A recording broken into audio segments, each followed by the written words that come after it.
નમસ્તે મિત્રો, હું Geeta Panchal, acupressure therapist, naturopathy doctor, યોગ ટીચર અને મોટિવેશન ટ્રેનર. અલગ અલગ વિષયો પર અલગ અલગ વાત કરું છું. આજે જીવનલક્ષી આપને એક વાત થાય છે. આપણા સ્વાસ્થ્ય માટેની હું વાત કરી રહી છું.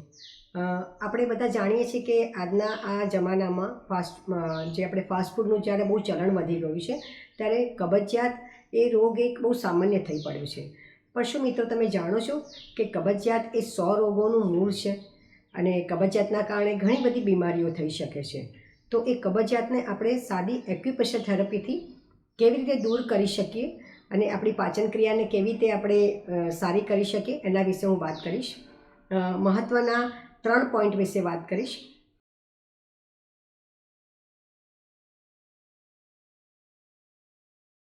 તો પહેલો પોઈન્ટ છે, આપણી દાઢી નીચેનો જે આ ખાડો છે ત્યાં આપણે 30 સેકન્ડ સુધી દબાવવાનું છે, ક્લોકવાઇઝ આ રીતે.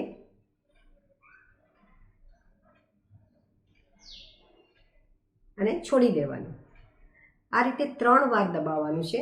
તમે દિવસ દરમિયાન ગમે ત્યારે દબાવી શકશો, પણ સવારે અને સાંજે જો તમે કરશો તો તમને એનો લાભ સારો મળશે અને એ ભૂખ્યા પેટે કરવાનું છે.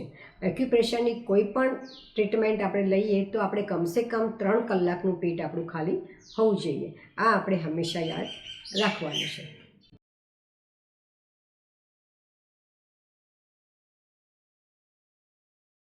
હવે એક બીજી બતાવું છું, એ પણ ખૂબ આસાન છે.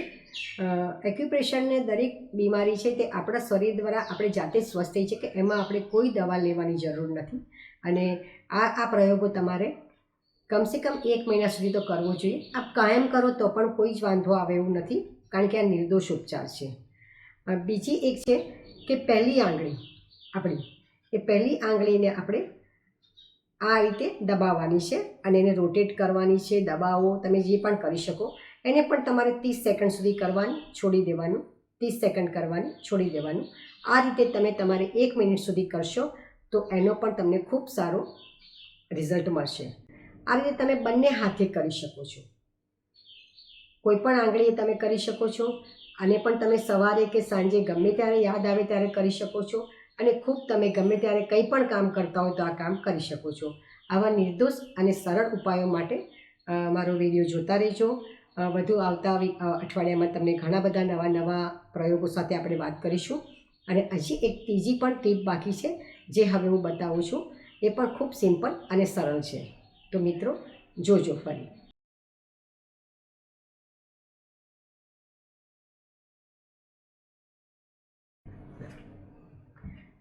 હવે ત્રીજી અને સાવ સરળ રીત છે. 30 વાર તમારા પગની એડીઓને આ રીતે સવારે અને સાંજે 2 ટાઈમ પછાડવાની છે, 30ના કાઉન્ટ સાથે. અને ખૂબ સરળ અને સાદી રીત છે. આ પણ ભૂખ્યા પેટે જ કરવાની છે. આવી અસરકારક અને સરળ ઉપચારો માટે જોતા રહેજો મારા વિડીયો. લાઈક કરજો, શેર કરજો અને સબસ્ક્રાઈબ કરજો. નમસ્તે મિત્રો.